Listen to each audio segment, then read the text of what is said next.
accident esi pa wa hapa se sa ban no abetie dia wo meboa na nka wo makwane wontimi nyemaye na yenyina ni gemra ya blabom sanso ya yenia yehu ya ama honom na choki sesi ya enye se ebia ye gata bi keke ana se yesu kese pa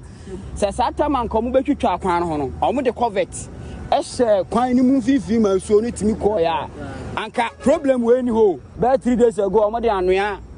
district for the omu yi bi be fa so ni anoa be fa so but unya de netie nya be gu kwan so a still kwan intimi compact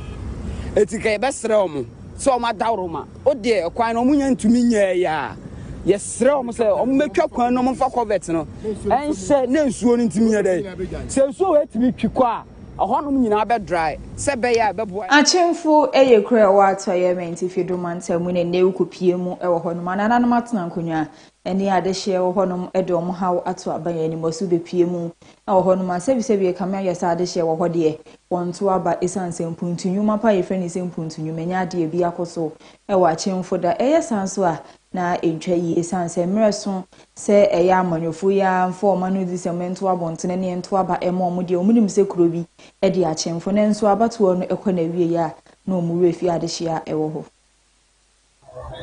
chire ya ediga ha but any for ediga what why mun ga no kwan mu yenso a problem because of that say issue no they say one small community water project ya chemical problem ho o hwe babiaye program ya in chance ne ayi floor ni nyina no me contribution wom mama mo chance mama mo cement inti enya ade a eye nwanwa inti projects no maka no ye be donate 100 bags of cement omo no omo ye project no na ne ye press na omo de be hye no yenso ye be hwese after that no kra the completion no very fruitful na abua mansin no enti apart from cash donation na ya no ye be say donate 100 bags of cement ye dia support na asha afufro nso enkran amomo nso oma ye bisa we encourage all of us to give peace a chance. Tourism cannot work when there's no peace, when there's anarchy. So we want each and every, especially the youth, to give peace a chance, so that the good work that has been done has been started by the Nanum and the youth will continue to exist, to develop our nation, develop our communities, and to make tourism a very effective and economic activity in this community of ours. Yentu ansam so ewo enkran fumpuni mantemu ne ashenkafo na afenso eye adwadifo mu use eye Accra UTC road ne omo de omade swede ato aban mum sinso to a sebisebi ekwan wontumi ennante so nti osere sempenimfo nhwe no me yensiesie ewo hono se we di afa aye wes nti ama dust e buy hamo nti nka be hwa all the laces I have to put them in rubber plastic is na be ya dust enkom everything over here dust eko ba bia nti even crowd o hwe say ade na wankasa personality body ade na be si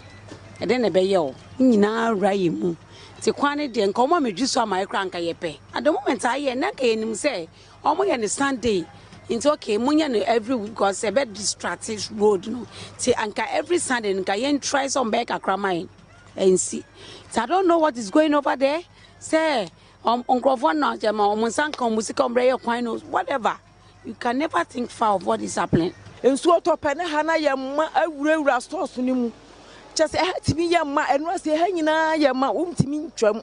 ka kura afamu abrɛw enipa kura nya ba bi mfa nti ha ne de ensuo to ensuo anto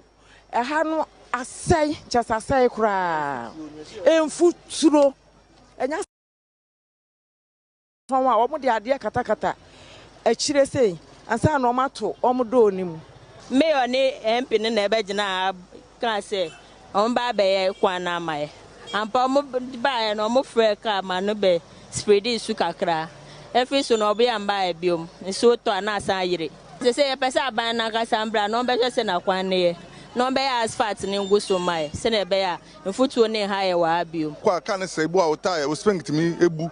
when beat me war time o spring amu a but bu am for about travel so ba ko se basa obi be slow obi be ko slow na ma traffic ba pa yeah to gro mo twato da o me siri mai o fa be brasa wo me ye mai wa sere mo me ye mai ne ho ntoye ama ka na se gbe na se o shocks nyina so ma hwe kwan na yinya kwan na edumre inside street wa ze obi jama sa na basa o so basa no be cramp kan no mo do ko no kwa juska e be park car na ya ko inside unze ba la be disu kakra kan na ko ba be jama na ya be lock kan na do ko office nya o mo kwa juska eskanso ya ma so receipt bi ama na ze ko no receipt mayor na be ye mayor so be ye kwan no no ma aye sa mayor onu no be tutu form wa no so ye na aye sa no ti o to I have to say swimming pool ya na ya gota ni sa ansa na akọ omuka no ase ni nyina say mayor no be tu form obe ye gota no onu no ma swimming pool abeda na we no so ase na cars ni ye we ba na o se yensie kroma ye siesia na wakọ oso be adishman ba ye to ayensem so na enei eye adwuma ye fo omudi omudwuma e wo goldstone eye mines akasa ye wo ye kira enya agro we nani abriye pansansa wo hwe adwumaden omo je e wo bia ye na wo hwe sika ye de mo a adwuma ni sika no entali oma bom panimfo abo ne nso ka me ese bi panimfo no bubu nwua e de agu o maso se oma kanse panimfo ni da so mo beto omaka twemu edi amoma na se omunyina eja yadwuma na to ho no etimi yadwuma be 5 emra ekwaso big miners no samla na bi no mudidi ye wa ha say 2500 afeni ya beto tax ya beto senate ya beto provident fund ya beto union dues ansana de be kano ya de amount say ya de fakofi no say 2011 no you pay 3 million and I had you say, you just not to that. Be after the year. You see the train. You say, yeah, with the man, share, secure man, 8,900. The second is I don't know why. I'm not sure to say, I've been open, your own pen. I have been form penny for a diagonal. Woman and son, no matter to talk as I can say, no, with them. Now, Mr. Mayor, man, say, Juma. Was so mean to import any quadro being just one besian. Then if I cross me, when I saw your man say, Omadian in here, woman to me, and yet on a palm woman tower. Namadia, my yadian in a pet office, and your mother, your mother, why would there be a year? I some not why you will be back panel. Will be and said, Juma. I've so national. Now come out 22 million. 20 million, I bet tax a film. You better straight a film. You better tier 2, tier 1 in a film. What is the coffee? Company piano, a share na one. And na one because a Juma warrior, a subina also do work. It is a Majuma mayan. At the set, the case yet says, ya, mean jam work a cat is will be an a Juma warrior. A quite almost fast with the same said a nimbrem our Ghana. The American say, I was said at my phone, Omunyanti Asibi. No who said, we are saying, and yet. Gidi near this solve problem. Into the best almost say, Yomo Ayako, Omunchash.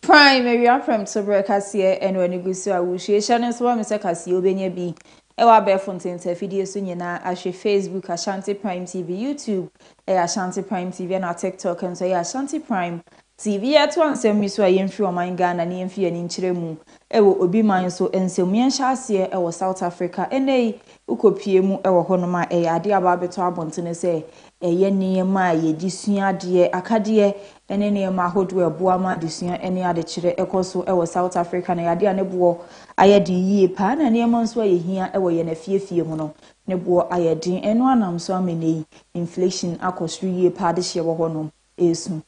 Statistics South Africa.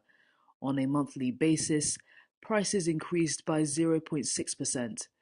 The main drivers behind the rise were housing and utilities, along with food and financial services. 6 of the 13 major spending categories recorded increases, including transport, education and restaurants. Education continues to stand out. Tuition fees climbed by 5.4% this year, with private education seeing the sharpest rise at 7.5%. In contrast, transport costs remain in negative territory, down 1.6% compared to a year ago, although the pace of decline is slowing.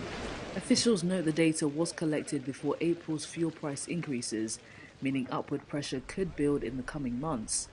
Food inflation eased slightly to 3.6%, meaning upward pressure could build in the coming months.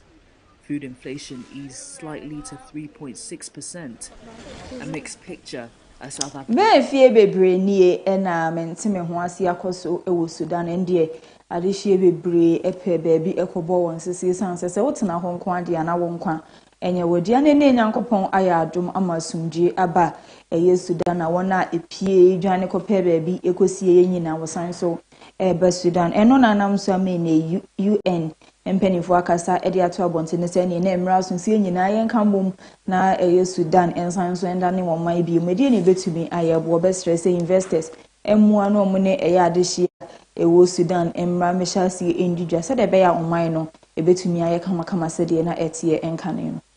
More than 12 million people were forced to flee their homes when fighting erupted in 2023. Some left the country, others sought safety in North and East Sudan.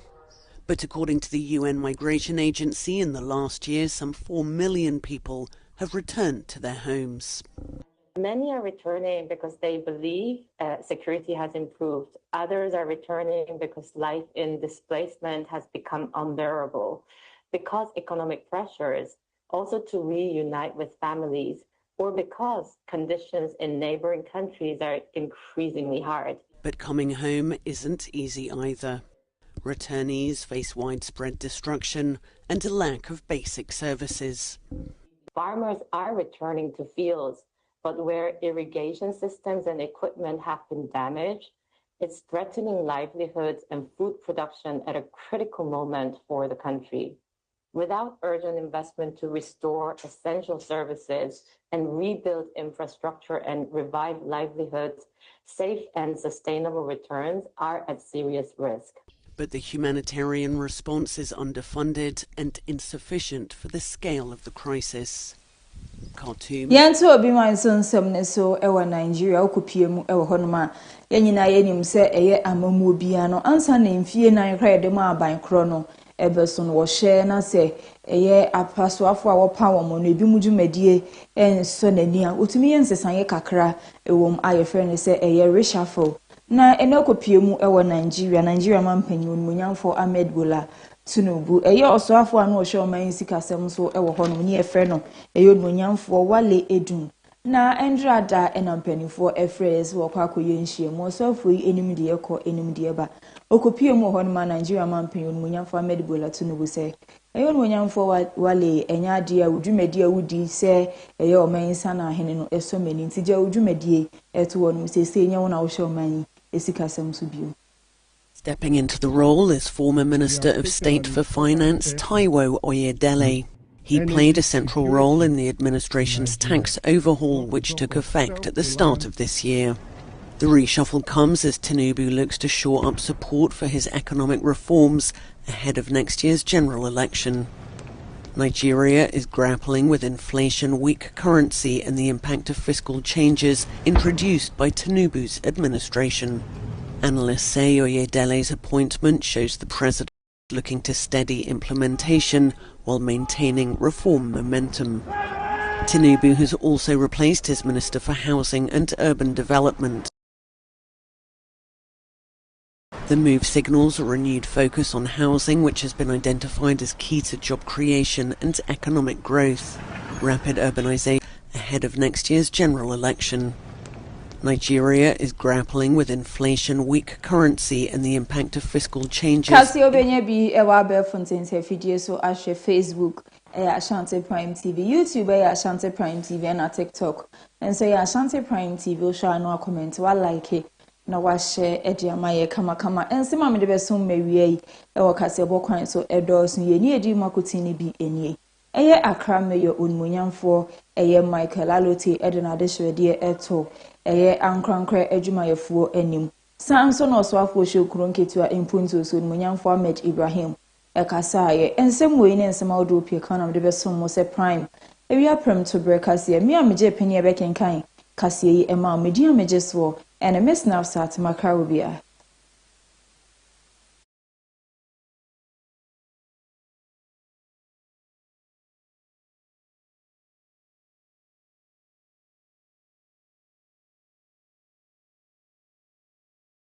And some bebrene koso ewo yemmem ha enne nkofo amanso empeni say adeachi na say anti asemfufra enne na yechi na maybe so what in your koso social media ho be kire abefo ntenta fidie ni so woni ne koso ewo ho no enne na dwebrenati